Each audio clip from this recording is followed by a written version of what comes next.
திருச்சிற்றம்பலம். தொல்லை இரும்பிறவி சூழ்ந்தலை நீக்கி அல்லல் அறுத்தானந்தமாக்கியதே எல்லை மறுவான் நெறியளிக்கும் வாதவூரெங்கோன் திருவாசகம் எனுந்தேன். திருச்சிற்றம்பலம். நாம் திருவாசகத்தில் வரும் திருச்சதகத்தின் விளக்கத்தை பார்த்து கொண்டிருக்கிறோம். மேலும் பல வரிகளின் விளக்கத்தை இன்றைய வீடியோவில் காண்போம். தனியனேன் பெரும் பிறவி பௌவத்தெவ்வர் தடந்திரையால் ஏற்றுண்டு பற்றொன்றின்றி கனியை நேர்த்துவர்வாயார் என்னுங்காலான் கலக்குண்டு காமவான் சுரவின் வாய்ப்பட்டு இனி என்னே உய்யுமாறு என்றென்றெண்ணி அஞ்செழுத்தின் புனை பிடித்து கிடக்கின்றேனை முனைவனே முதலந்தம் இல்லாமல்லல் கரை காட்டி ஆட்கொண்டாய் மூர்க்கனேற்கே. முதல்வனே, நான் தனிமையில் இந்த பிறவிக் கடலில் பிறந்து துன்பப்பட்டு கொண்டிருக்கிறேன்.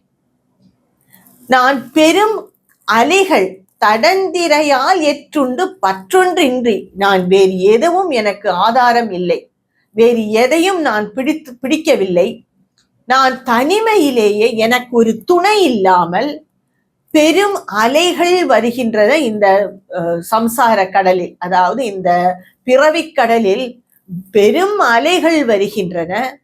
வேறு எந்த ஒரு பிடிப்பும் இல்லாமல் நான் தனிமையில் தவித்து கொண்டிருக்கிறேன். அது மட்டுமா, மாயையின் மயக்கத்தால் மாதரின் மயக்கம் வேறு இதில் பாடாகப்படுத்துகிறது. அது மட்டுமல்ல, பல ஆசைகள் இருக்கிறது எனக்கு. ஆசை என்னும் சுரவின் வாய்ப்பட்டு, ஆசை என்னும் பெரிய திமிங்கலம், அதன் உள் நான் சென்று விட்டேன், எனக்கு வெளியில் வரும் வழி தெரியவில்லை. இவ்வாறாக பல மாயையில் மாட்டிக்கொண்டு இன்னும் தவிக்கிறேன். மாதர் மயக்கம் என்ற காற்று வீசி அடிக்கிறது. ஏற்கனவே பெரும் அலைகள், அதில் மாதர் மயக்கம் என்ற காற்று வேறு வீசுகிறது, என் உள்ளத்தை கலக்குகிறது.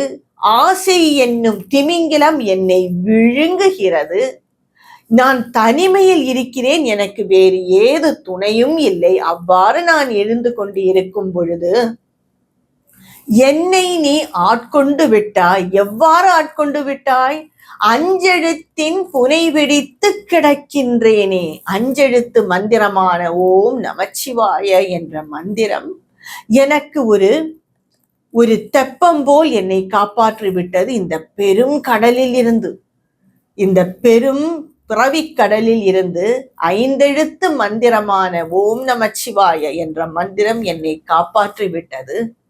அதை நான் சிக்கென்று பிடித்து கொண்டேன். நாம் பெரும் வெள்ளத்தில் அடித்து கொண்டு போகும்போது நாம் எல்லோரும் இந்த செய்திகளில் பார்த்திருப்போம். எங்கோ ஒரு வெள்ளப்பெருக்கு வந்துவிட்டால் பெரும் வெள்ளமாக காட்டாறாக ஓடும், அதில் மரக்கிளைகள் ஓடும், கால்நடைகள் இழுத்து கொண்டு செல்லும், மனிதர்கள் கூட கை மட்டும் தெரியும். சில சமயம் அவர்கள் போகும் இந்த மரக்கிளைகளை கெட்டியாக பிடித்திருப்பார்கள். அந்த மரக்கிளைகள் போகும் பின்னாடியே செல்வார்கள். அது ஏதோ ஒரு கல்லிலோ ஒரு கரையிலோ போய் சிக்கி நிற்கும். உடனே அதை பிடித்து கொண்டு அவர்கள் எழுந்து வெளியில் வந்து விடுவார்கள் இந்த வெள்ளத்தில் இருந்து. இதுபோல்தான் இந்த நமச்சிவாய என்ற மந்திரம். பெரும் காட்டாறு போல் நம் வாழ்க்கை போய்கொண்டிருக்கிறது. எங்கு போகின்றதே என்று தெரியவில்லை. கர்மம் நம்மை இழுத்து கொண்டு போகிறது. இந்த பிறவிக் கடல் அவ்வாறாக இருக்கிறது. இதில் பெரும் பெரும் அலைகள் நம்மை அங்கும் இங்கும் அலக்கழிக்கிறது.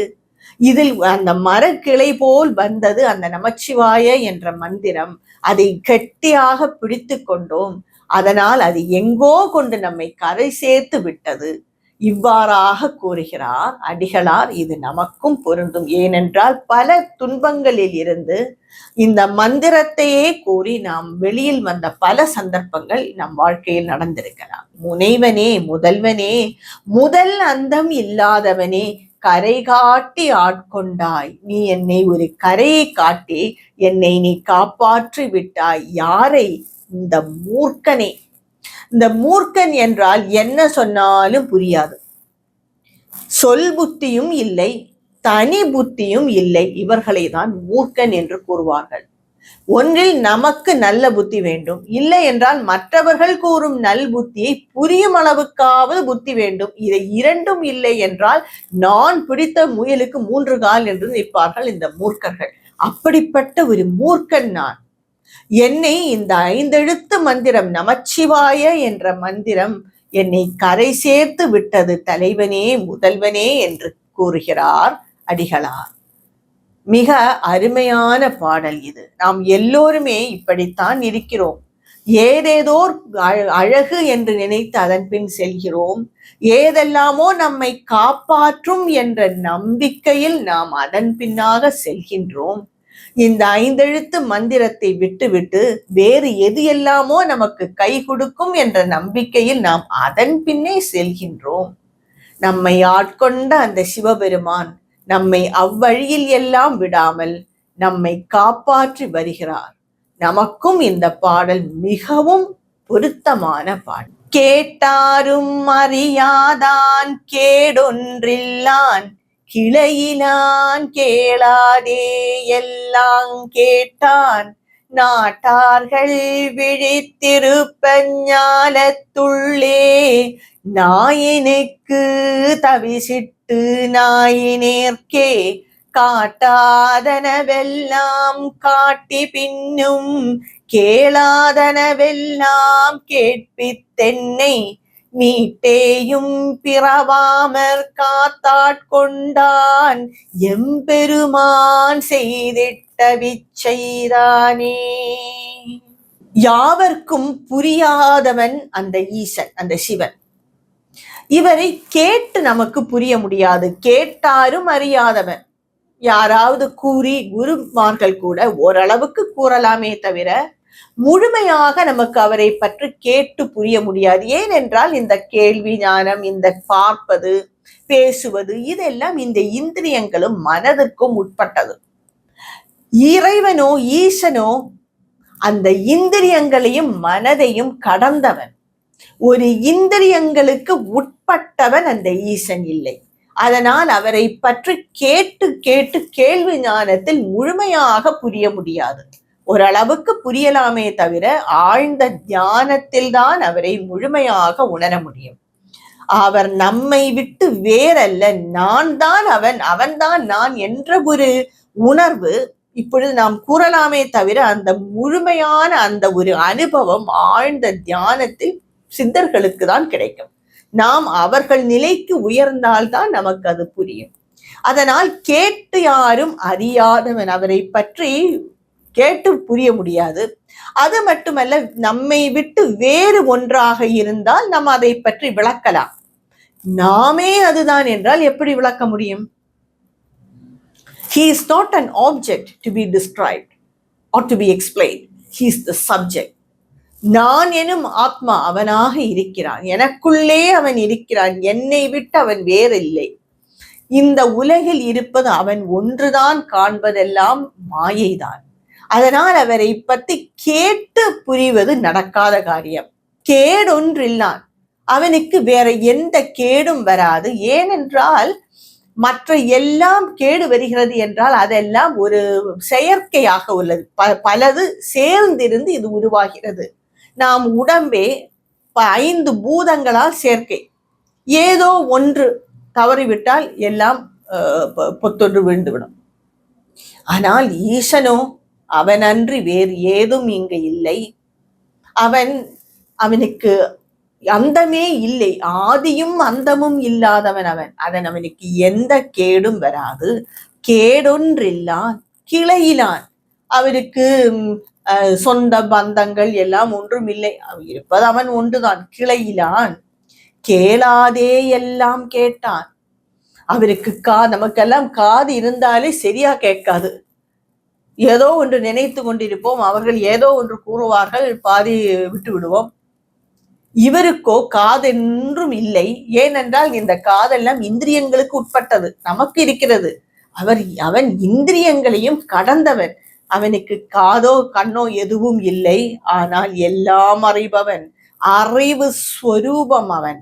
அந்த அறிவு ஸ்வரூபத்தினால்தான் நம் இந்திரியங்களே வேலை செய்கிறது, நம் மூளையே அதனால்தான் வேலை செய்கிறது. ஏனென்றால் அந்த அறிவு நம்முள் இருக்கிறது. அந்த அறிவானவன் அந்த ஈசன், அறிவு ஸ்வரூபம் அவன். எல்லாம் அவன் அறிவான், இந்திரியங்கள் வழியாக அல்ல, அது இல்லாமலே அவன் அறிவான். கேளாதே எல்லாம் கேட்டான். இவ்வாறான அந்த ஈசனை எல்லோரும் துதிக்கின்றார்கள், புகழ்கின்றார்கள், வணங்குகின்றார்கள். ஆனால் நானோ, அடியார் கூறுகிறார், நாயினேற்கே எனக்கு நாயினுக்கு தவிசிட்டு நாயினேற்கே. என்னை ஒரு ஆசனத்தில் நீ அமர்த்தி வைத்து அவ்வளவு மதிப்பு கொடுத்து காட்டாதனவெல்லாம் காட்டி எனக்கு என்னென்னவோ விஷயங்களை நீ காட்டுகின்றாய். கேளாதனவரையெல்லாம் கேட்பித்தென்னை எனக்கு இதுவரை நான் கேட்டிடாததெல்லாம் எனக்கு கேட்க வைக்கிறாய். காணாதன எல்லாம் காண வைக்கிறாய். மீட்டேயும் பிறவாமற் காத்தாட்கொண்டாய். என்னை இந்த துன்பக் கடலில் இருந்து மீட்டு மீண்டும் பிறவாமல், பிறவி எடுக்காமல் உன்னுடனே சேர்த்து கொண்டாயே.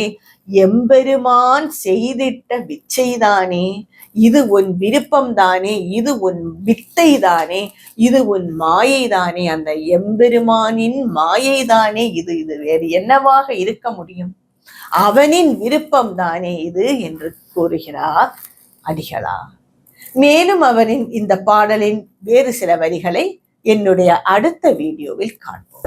திருச்சிற்றம்பலம்.